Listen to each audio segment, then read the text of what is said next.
Welcome to the ASTRO. So in this Python tutorial you are going to learn that how to control intensity of your color in plots. So basically we will be doing that. This for example this plot color is red, so like how to control from like more redder to less redder. So for doing that we have a simple plot of cos x plotted using in Numpy and Matplotlib. So we have to control its intensity. So for that we use command called alpha, and it can vary from 0 to 1. Okay, so 0 for like less radar and 1 for maximum. So for doing that we will type here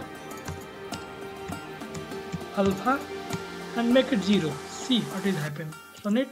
So it has disappeared, means not visible at all. Make it 0.1, so little visible. Now 0.2,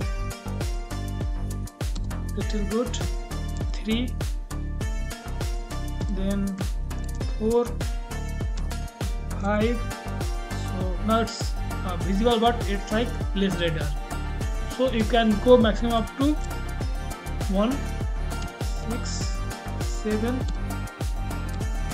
8, 9, and then 1. So this way you can control the intensity of your Python plot color. So thank you.